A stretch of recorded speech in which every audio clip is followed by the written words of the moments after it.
Assalamualaikum warahmatullahi wabarakatuh. Mustafa Muhammad sallallahu alaihi wasallam wa syahida salihin jalakatul muqarrabin wa sanillah mu'alifatul kitab wa sanillah Syekh Muhammad Alwi Al-Maliki sumangkuna sunnah dan sunnah wa sallam ba'ana umatina sayyidina sayyidina sallallahu masyahina wa sanal ma'ahatin al-aska hasanatihim wa talamidihim wa ahli baitihim lillahi ta'ala lahumul fatihah. Bismillahirrahmanirrahim. Alhamdulillahirabbil alamin arrahmanirrahim. Iyyaka na'budu wa iyyaka nasta'in. Shiratal mustaqim. Bismillahirrahmanirrahim. Kita lanjutkan halaman 8. Alinea pertama ya. Bismillahirrahmanirrahim. Wakana. Ini masih bab pertama, bab tentang posisi perempuan sebelum Islam. Wakana lan ana apa ba'dul Arabi, sebagian orang Arab iku yukrihuna memaksa sapa ba'dul Arab ima'ahum ing budak perempuannya alal bighoi untuk menjadi pelacur. Liyak tasabana supaya kerja sapa ima lahum untuk ba'dul Arabi malan ing harta. Kalau biyen menurut Said Maliki, orang Arab dulu itu ada sebagian yang gini, seneng tuku budak wedok. Jadi beli budak perempuan, setelah itu dibuat disuruh jadi pelacur. Nah, budak itu jadi pelacur, kemudian kan akhirnya hasilnya akan kejuragannya. Sampai segitunya. Perempuan dibuat kayak, kalau kita apa ya? Kayak kita tuku sapi, kemudian dikerjakno. Nah, kita tuku budak perempuan, kemudian dijadikan pelacur. Itu tradisi Arab, ada yang begitu. Melacurkan budaknya. Kalau di Indonesia, malah istrinya ya. Istrinya yang disuruh jadi pelacur. Yang beberapa yang ditangkap, mereka nikah, kemudian istrinya disuruh. Wakana lan ono apa sapa ba'dul Arabi, sebagian orang Arab iku yarisuna mewariskan zaujatin ing para istri, zaujati abihim ing istrinya bapake fi jumlatil matai, menjadi bagian dari kekayaan. Fayusbihuna mongko jadi sapa zaujatu aba zaujatin istri lil auladi maring anak. Istrine bapake, lae bapake mati, kemudian istrinya bayi itu akan diwaris menjadi istrinya anaknya. Itu kan kemudian dikutip dalam Al-Quran toh. Apa itu Qurannya? Wala tangkihu ma nakaha abaakum minan nisa, menjadi menikahi ibuke. Jadi ibu itu mungkin bukan ibu kandungnya ya, ibu apa namanya, yang nggak kandung itu apa, ibu tiri.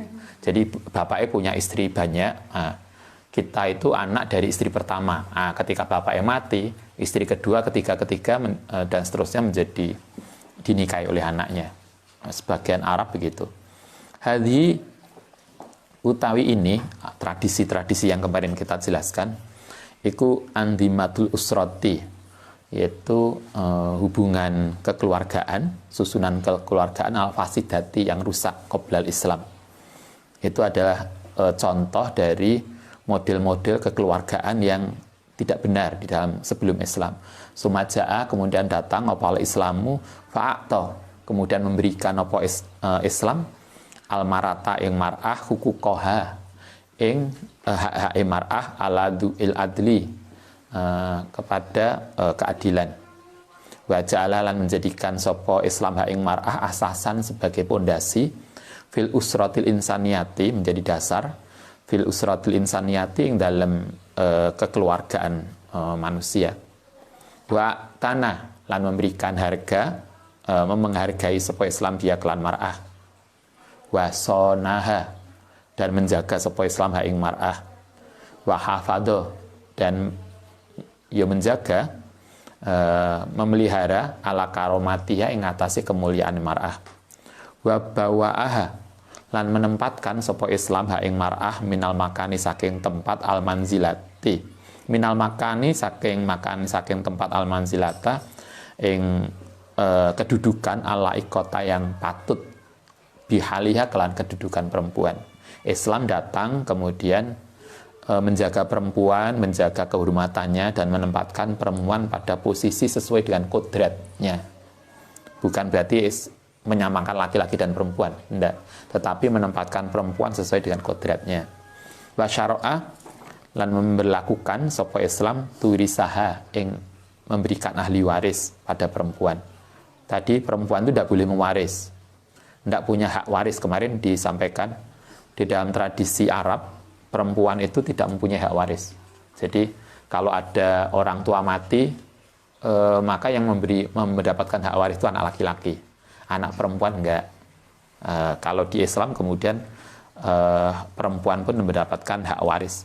Wabayana lan menjelaskan apa Islam hukukoha ing hak perempuan tadi fakolah. Mongko dawuh sapa Allah Ta'ala lirijali iku kedua anak laki-laki nasibun, lirijali kedua orang laki-laki baik anak atau bukan, maksudnya bisa suami, bisa mbah, bisa anak laki-laki, nasibun utai bagian mimma saking barang taroka yang meninggal sapa walidani kedua orang tua wal akrobun walini sa'ilan kedua perempuan nasibun utai pembagian mimma saking barang taroka sapa walidani wal akrobun. Al-Quran jelas yang asalnya perempuan tidak mendapatkan warisan, maka kemudian sejak Islam turun, Al-Quran mengatakan laki-laki mendapatkan hak, perempuan juga mendapatkan hak warisan yang sebelumnya nggak ada, tentu dengan pembagian yang sudah ditentukan. Mimma saking barang, kola yang sedikit, minhu saking ma au kasur, atau banyak, nasiban sebagai pembagian mafrudo yang sudah ditetapkan. Misalnya seorang ibu itu kan dapat berapa ya? Kalau anaknya mati, ibu dapat berapa? Nah, yang syariah. Anak nggak syariah? Ada toh yang sepertiga dan seperenam ya? Kalau orang tua mati, kemudian anak perempuan dapat berapa? Kalau anak perempuan tunggal dan anak perempuan banyak. Misalnya orang tuanya mempunyai anak 3, 1 laki-laki 2 perempuan, maka yang 1 laki-laki dapat berapa, yang 2 perempuan dapat berapa? Karena yang ngeleng, wah ini harus kursus ke Pak Jainul pembagian warisan. Oke, itu ada aturan sendiri, tapi yang pasti kemudian Islam memberikan hak waris kepada perempuan yang awalnya tidak mendapatkan hak waris. Itu satu. Kama haroma,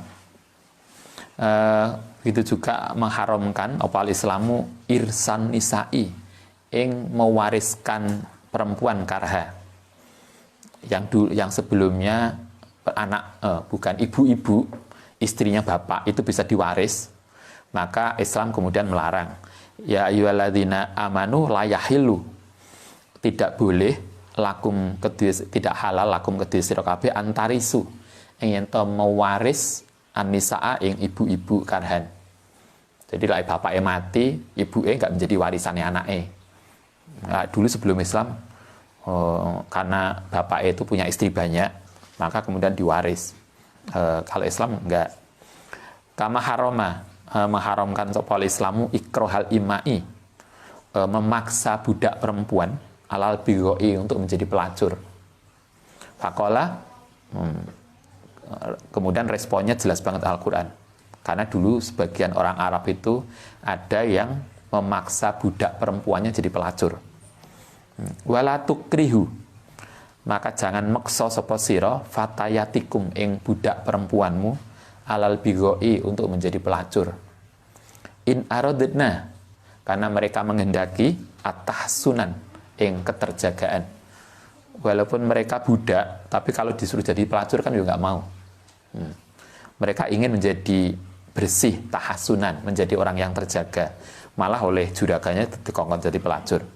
Litab tahu, karena mengharap sapa sira aradul hayati dunya ing keuntungan materi duniawi. Kamanaha kaya oleh larang apa Islam an nikahi zaujatil abai saking menikahi istrinya bapak bi uslubin munfaridin kelawan redaksi yang khusus an hadil jarimati termasuk jarimah hukuman pidana. Kala ngendika wala tangkihu jangan menikah sapa sira maing barang nakah kang wis menikah sapa aba hukum bapakmu minan nisa'i saking perempuan-perempuan. Jangan menikahi ibumu walaupun ibu tiri. Lain novel kan? Kok novel? Ya novel ya. Kamu kan istri bapakku tapi bukan ibuku. Akhirnya ibunya pacaran sampai anaknya. Itu novel apa drama Korea? Sinetron. Ada toh? Karena biyen anaknya itu pacaran sama perempuan itu ternyata oleh bapaknya dinikahi bapaknya. Akhirnya engkau adalah istri bapakku tapi bukan ibuku. Iki padha mek ning Arab biyen. Lek bapaknya mati, kemudian anaknya menikahi istri bapaknya. Itu tradisi dulu begitu. Kalau di Eropa ada kakak nikahi adike. Ada lagi, Anda masih ingat ada ceritanya siapa yang orang Majusi kemudian menjadi masuk Islam karena untuk menghargai mulutan ya, mulutan atau hari apa? Dia salah satu pekerjaannya, salah satu yang dia lakukan adalah dia punya anak, beberapa anak perempuan, punya anak laki-laki dan perempuan. Maka kemudian anak perempuan itu dinikahkan dengan anak laki-lakinya. Jadi kakak adik. Tujuannya agar hartanya tidak jatuh orang lain. Nah, anak sing paling ayu dinikahi dhewe. Nah, itu luar biasa. Tapi orang yang seperti ini ternyata suatu ketika ada seorang wali ketemu Nabi mimpi.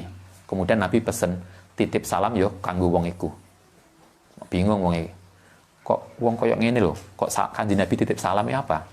Ternyata orang itu salah satunya adalah kalau nggak salah bisa nih Nasaul Libat atau di apa ada ceritanya toh? Bukan Nasaul Libat, Duratun Nasihin. Ternyata dia salah satunya adalah menghargai hari kelahiran Nabi, sehingga dia mendapatkan syafaat dari Kanjeng Nabi. Pada dosanya kayak gitu. Jadi karena nggak pengen harta kekayaannya itu pindah orang lain, maka anak perempuannya dinikahkan dengan anak laki-lakinya. Semua begitu, tinggal satu yang anak perempuan yang urung nenek gandengannya karena paling ayu dinikahi dewe. Itu ada orang begitu dulu. Ini juga ada dan itu disinggung oleh Al-Quran. Sehingga Al-Quran kemudian mengatakan jangan pernah menikahi orang-orang yang pernah dinikahi bapakmu. Jadi ibu tiri itu tidak boleh dinikahi. Ini kan sudah mantan ibu tiri. Enggak. Ini kan bukan ibuku. Bukan. Karena siapapun yang sudah dinikahi oleh ibu, maka nggak boleh. Sama dengan kita nikah karo anake, misalnya ada toh ibu dan anak itu nggak patek selisih jauh.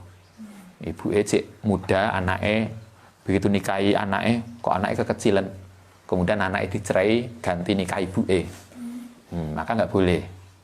Karena begitu orang itu menikahi anaknya, maka ibunya akan menjadi ibunya selamanya, mahram.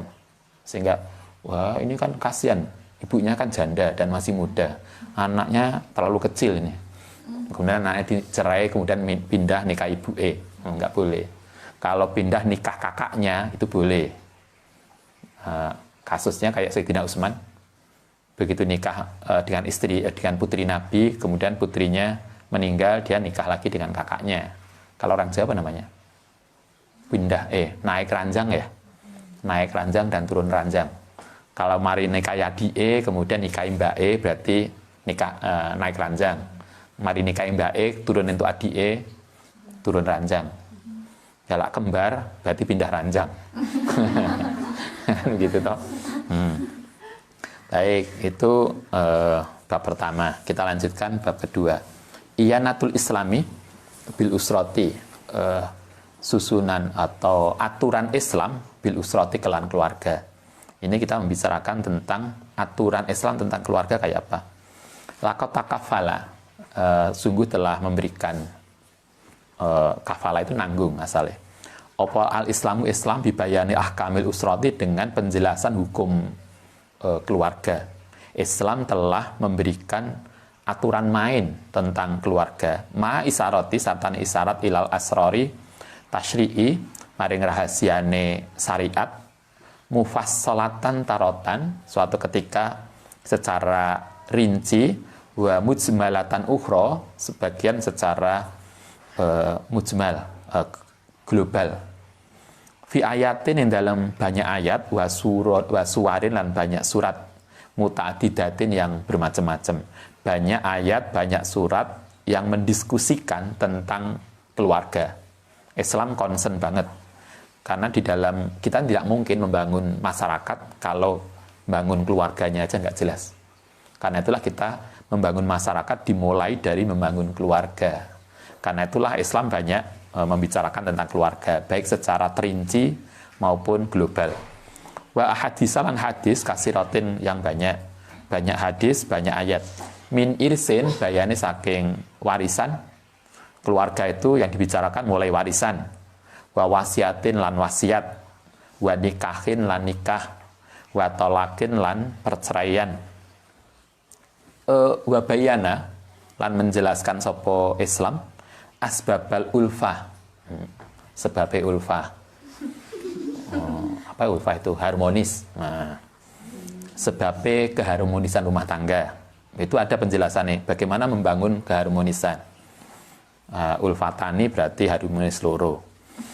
Wawasailah husnul muasyarati, dan hal-hal yang menyampaikan kepada kebaikan muasyarah, hubungan suami istri. Wasaidah sarahil mahabbati, lan menumbuhkan mahabbah baina afrodiya, antarane suami istri. Bagaimana membangun hubungan relasi, itu wasail. Bagaimana menumbuhkan rasa cinta antara suami dan istri. Itu sampai enak penjelasannya dalam banyak hadis. Karena itu Anda bisa ingat, mbah-mbah kita. Mbah kita itu kayaknya nggak pernah pacaran. Begitu nikah, tapi kan rukun-rukun aja tuh, sampai akhir juga cerai. Anaknya akeh, putune akeh.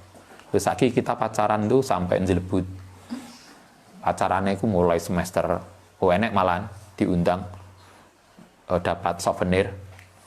Tanggal ini, tahun ini kenalan. Tanggal ini jadian. Tanggal ini lamaran. Tanggal ini semua macam-macam. Ngeledek nikah berapa lama cerai. Kuliah kok suwe ini nih prosesnya ada tuh artis. Artis itu kan ada tuh yang kasus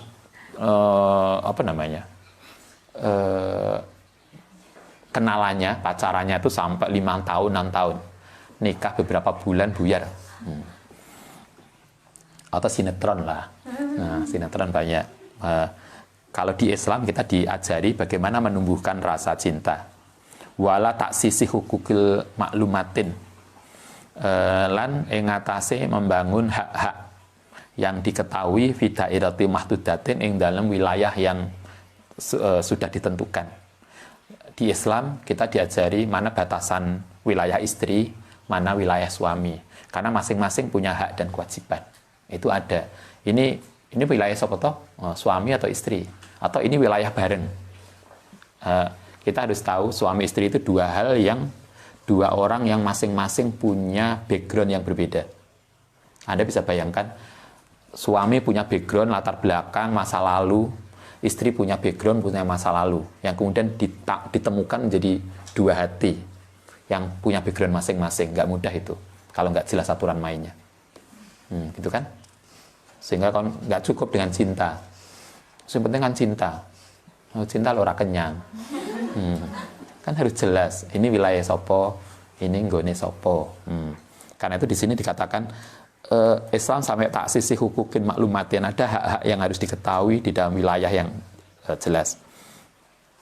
Wa mata lan kapan ru'iyat harus ditetapkan apa tilkal hudud, kita juga diajarkan kapan aturan itu harus ditetapkan, harus difahami dan dilakukan. Asad mongko akan hidup opal usratul islamiyatu keluarga Islam fi al-ghodi aisin ing dalam kehidupan yang serasi wa ahna hayatin lan ing dalam kehidupan yang bahagia, nyaman. Nah, apa yang diinginkan di dalam Islam, orang nikah itu adalah, kita nikah itu kan menjadi asalnya galau menjadi tenang. Tujuan nikah itu kan membuat kita bahagia. Lain nikah kemudian nggak bahagia, berarti harus ditanyakan ulang. Kenapa apa kok nikah? Nikah kok malah soro gitu kan. Mbak, ya Allah saya tuh nikah tambah soro banget bang. Terus ngapain nikah? Kan begitu. Tujuannya adalah wa ana hayatin wa arwada aisin, hidup yang harmonis, hidup yang nyaman dan bahagia. Wa hadaro lan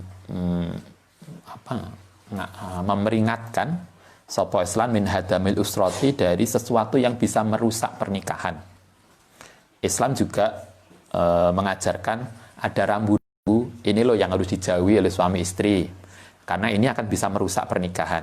Wahasa lan mendorong ala tamassukiha ing atase berpegangan kepada kekeluargaan, wattikhatiha lan keutuhan usroh.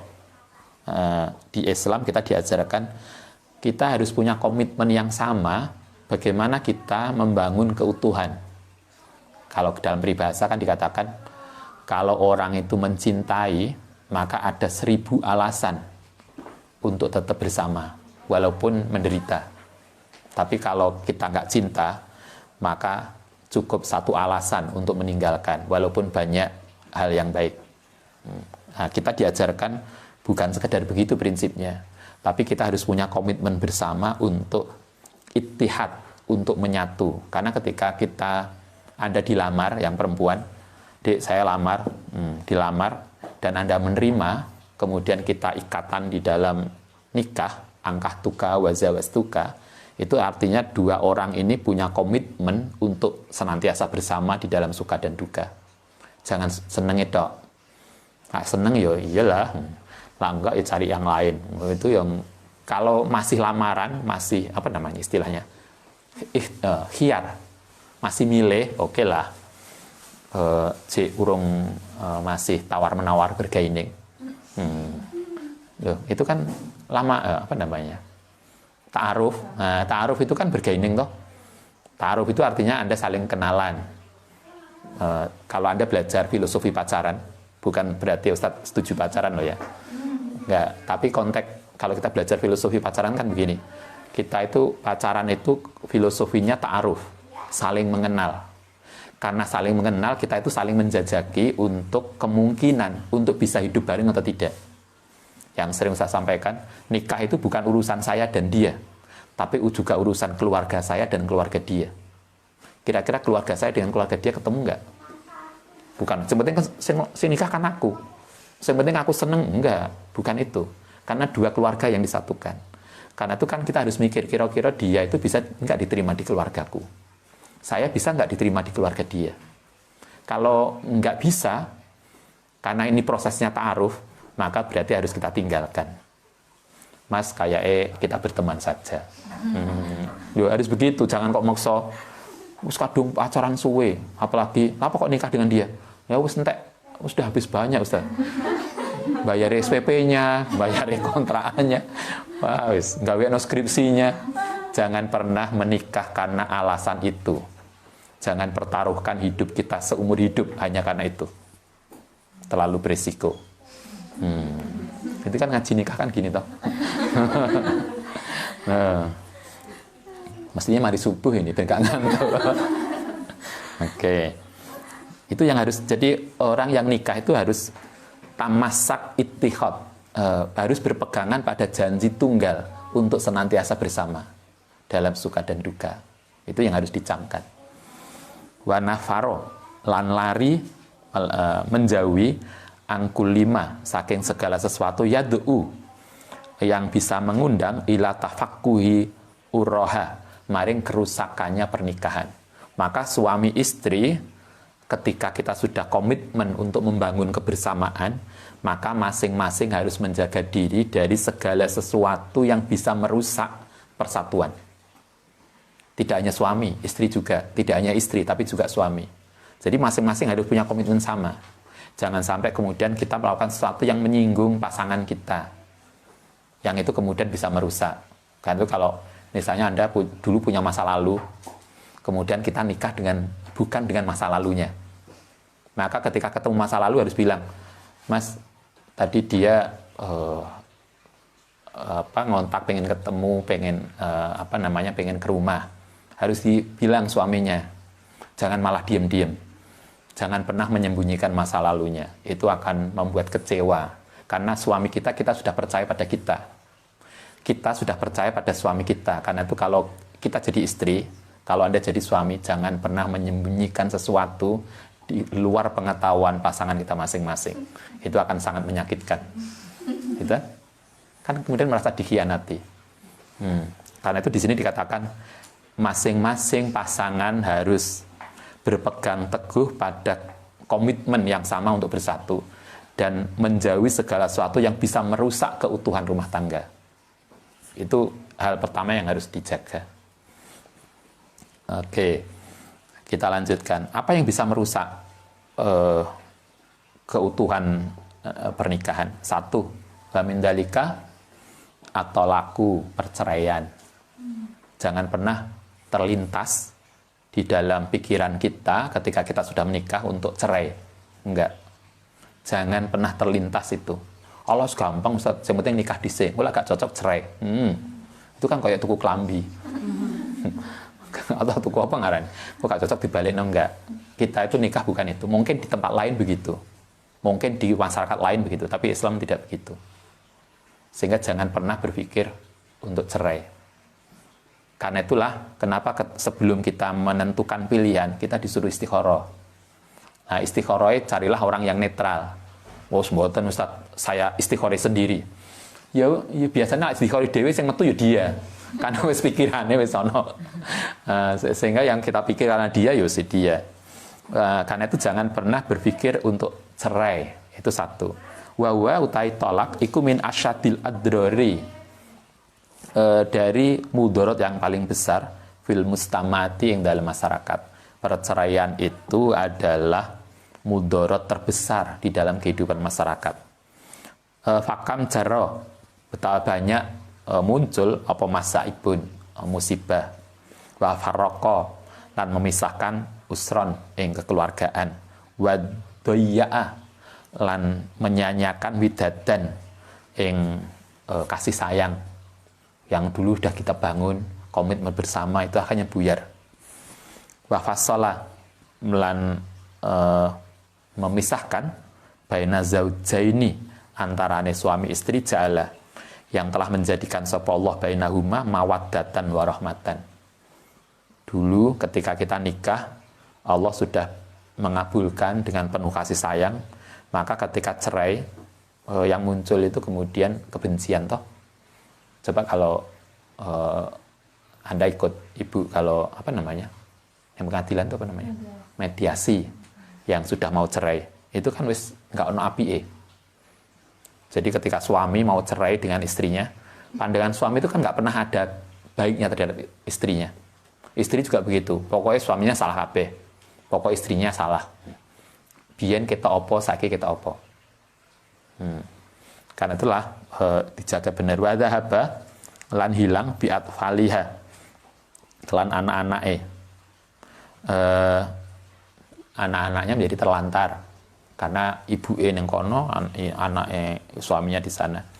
Fi adwiyatil hairati wa diyai dalam kepemilian dan pemeliharaan. Id waqadu faqadu karena kehilangan sopo atfal abawati ing perlindungan seorang ayah wahananil umumati lan kasih sayang ibu. Seorang anak itu mestinya mendapatkan perlindungan dari seorang ayah dan kasih sayang ibu, tapi karena ibu dan ayah pisah, maka anak menjadi terlantar. Kemudian tidak mempunyai di mana mereka bernaung.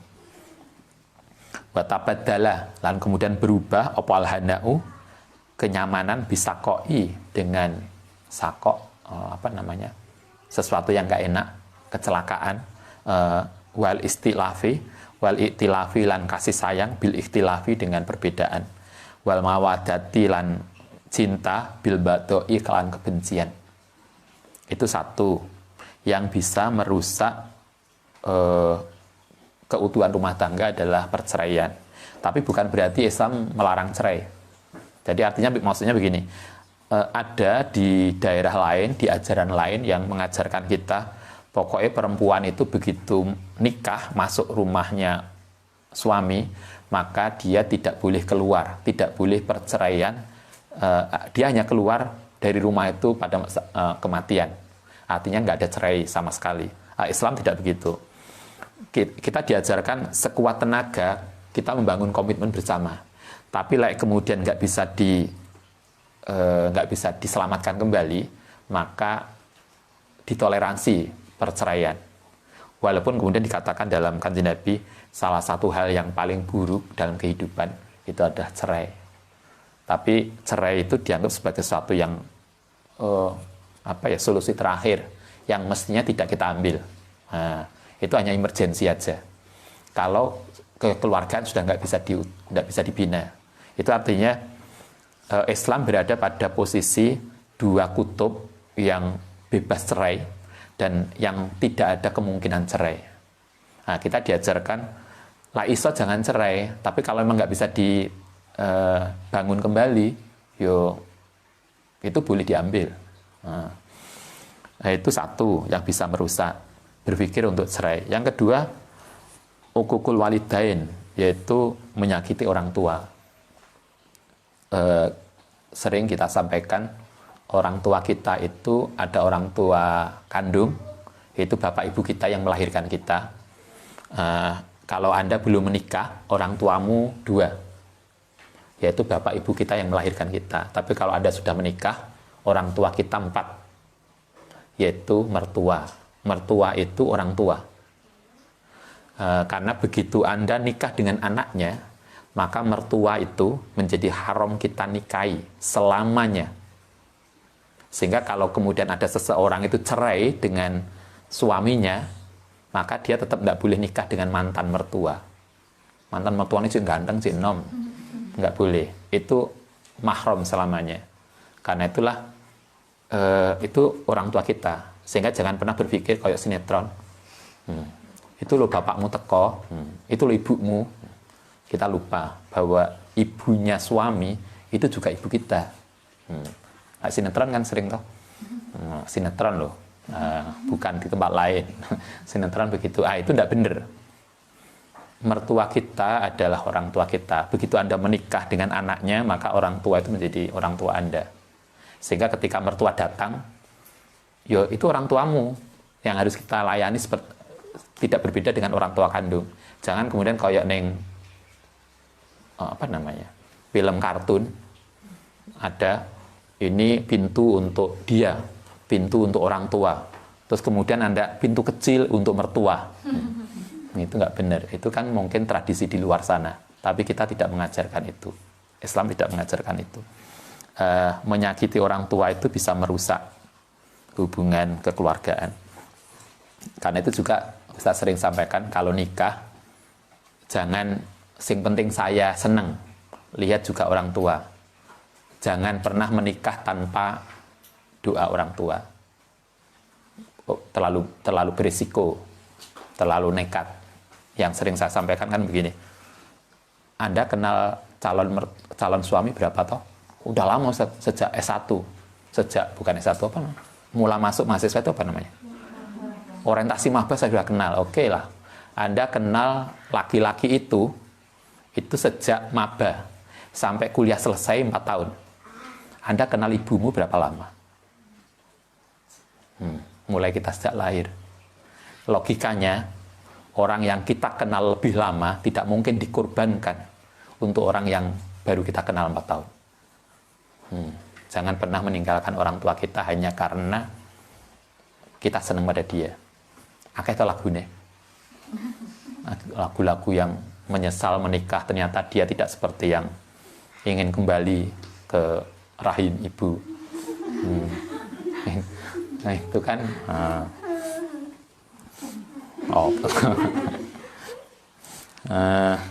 fa inna syari' satu menit syari' ikun naha mencegah anhu saking hukukil walidain wa haddara lan memberikan peringatan minhu saking hukukil walidain wa hasalan mendorong ala birihima untuk berbuat baik pada walidain wal ihsan lan bersikap baik ilaihima maring walidain bisarihil Qur'ani dengan penjelasan Al-Qur'an banyak ayat dan hadis yang menjelaskan itu wal ahadits lan hadis makrunan yang disertai haqqahuma ing hae walidain bihaqillahi taala ing dalam kelawan hae Allah taala fil kitabil aziz ing dalam kitab yang aziz haitsu qala ini wa qadara rabbuka alla ta'budu ini ayat-ayat yang menjelaskan agar kita berbuat baik pada orang tua sama dengan ke Allah Ta'ala. Wa qadolana tepekan sapa rabbuka alla ta'budu yang to ibadah tidak menyembah ila iya kecuali Allah. Wa bil walidaini berbuat baik pada orang tua itu biasanya digandengkan dengan berbuat baik pada Allah Ta'ala. Wa bil walidaini ihsana imma yabluguna indaka nalikane sudah nyampai indaka apa sapa keduanya kibaro ing sepuh sapa haduma au kilahuma fala takul. Kalau orang tua kita sudah sepuh jangan pernah berkata kasar. Bukan berarti lak cik nom boleh enggak. Biasanya begini masalahnya. Lain nom itu kan mungkin telinga masih sehat. Nah, orang sepuh, orang tua kita sepuh mungkin kalau kita ini enggak pakai denger sehingga kemudian komunikasinya enggak begitu lancar. Maka karena kita jengkel kemudian bentak orang tua. Apalagi orang tuanya kadang sok pikun. Maka jelas ayatnya wala takul lauma ufin. Wala tanharuma dan jangan membentak wa qul lauma qaulan karima. Wa qala ta'ala anishkurli untuk bersyukurlah kepadaku wali walidaika lan kepada orang tuamu. Ilayal masir. Kala ngendika sapa kanjeng Nabi, salasun utai 3 orang 3 golongan layang duru yang tidak akan melihat sapa Allah ilaihim yaumal kiamati. Kata kanjeng Nabi, ada 3 orang yang nanti tidak akan diperhatikan oleh Allah. 1, al-aku bil walidain. Orang yang berani pada orang tua. Orang yang berani pada orang tua itu tidak akan diperhatikan Allah di hari akhir. 1. Yang kedua, wa mut'imul khomri. Orang yang membiasakan minum-minuman keras. Biasa mabuk. Yang ketiga wal manani. Manan itu apa namanya? Mengungkit. Saman gak eling nggak Mbak? Andaikan biyen gak tak utangi. Mengungkit kebaikan itu juga nggak bagus. Orang yang mengungkit kebaikan, minuman khamr itu sederajat dengan orang yang berani dengan orang tua. Salasun layat khuluna yang tidak akan masuk al jannata ing surga. Ada 3 orang yang nggak akan masuk surga. 1, al aqul lil walidai, orang yang berani pada orang tua. Wad dayus, lan orang yang dayus itu orang yang tidak perhatian pada keluarga. Kalau jadi suami, kemudian dia tidak punya perhatian pada istri dan anak. Dayus biasanya dimanakan tidak punya rasa cemburu. Wa utai dayus iku arrajulu alladzi yukiru, yang menetapkan yang al-khubusa, membiarkan al-khubusa yang buruk fi ahlihi. Jadi suami atau bisa juga ibu yang tidak peduli pada anak. Ada toh? Anda pernah lihat di TV? Enak ibu berukut banget. Apa berukut itu? Pakai kerudung, rapi, dampingi anaknya tampil. Anaknya pakai baju minim banget. Kita kadang mikir, iki kenapa anaknya nggak diomongi untuk berpakaian kayak ibunya yang bagus? Itulah dayus, orang tua yang nggak punya kepedulian pada anak. Ada tuh kadang orang tuanya rapi, pakaian muslimah, anaknya pakai you can see. Kemudian ini kan menjadi aneh. Kenapa orang tua nggak bisa ngomongin anaknya? Kata Nabi, orang-orang gini yang tidak mempedulikan anaknya, kadang kalau wis gede wis tak omongi. Enggak. Itu tanggung jawab kita sebagai orang tua. Kalau anak nanti jadi orang tua, punya anak, maka perilaku anak itu menjadi tanggung jawab Anda. Kata Nabi, itu termasuk yang tidak akan masuk surga. Warojilatu lan perempuan yang berperilaku koyok laki-laki. Apa enggak bahasa kita? Banceni, bukan banceni ya. Banceni itu kan laki-laki koyok perempuan. Tomboy lah. Kayaknya bukan tomboy. Perempuan tapi kemudian gaya pakaiannya, gaya ini nih kayak laki-laki. Hadis yang lain hunusa. Laki-laki kemudian agak banceni. Kene di piteki di enek toh. Biasanya sing kerja di tempat-tempat yang sering ngerias perempuan. Biasanya kan agak karena pergaulannya perempuan akhirnya ketut perempuan. Atau perempuan yang kerjanya yang maco-maco, jadi akhirnya mungkin begitu. Itu rojilatu. Waya iku almaratu, perempuan. Rojilatu siapa yang nggak akan masuk surga? Mar'atu almutasabbihatu, yang menyerupai birijali, kelawan laki-laki. Akhrajahu, kita lanjutkan sedikit. Al-Mustadrak radhiyallahu anhu qala, kullu dzunubi, utai setiap dosa iku yuakhiru, bakal mengakhirkan sapa Allahu masya'a minha, saking dosa ila yaumil kiamat. Katakan ya Nabi, semua dosa dan kesalahan itu siksane besok ning akhirat. Illa ukukul walidain, kecuali berani pada orang tua.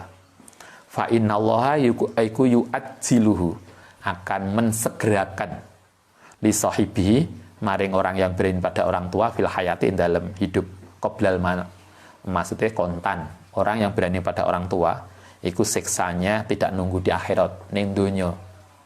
Wala syakka, lan tidak ada keraguan, ana uqul walidain, berani pada orang tua iku min dunubil kabairi, dari dosa besar.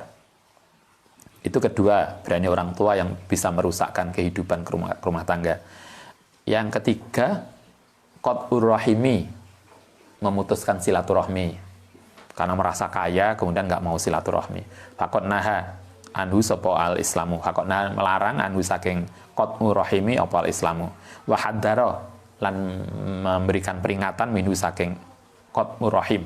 Wa dzakarahu fi kitabil aziz. Apa bahasa kita, zina? Selingkuh ya. Nah, yang merusakkan keluarga itu selingkuh. Selingkuh itu pelakor. Apa enggak? Yang tahu kan endah. Apa bahasanya, pelakor apa? Yang direbut istrinya. Direbut istrinya atau suaminya. Zina itu merusak kekeluargaan. Wa min akbaril awamili, dari perilaku yang besar, aladit tahdimu, yang merusakkan al-usrata ing keluarga. Salah satu hal yang paling mendasar yang bisa merusak keluarga adalah zina, selingkuh. Itu hal-hal yang diperingatkan. Baik, nanti kita lanjutkan besok. Al-Fatihah.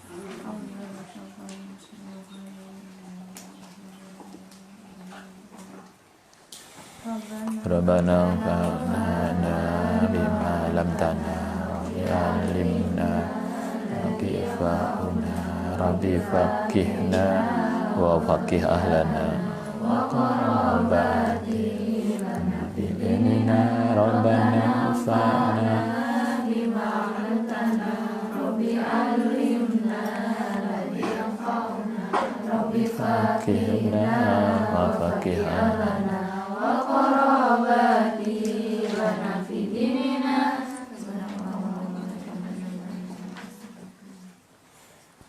Assalamualaikum warahmatullahi wabarakatuh.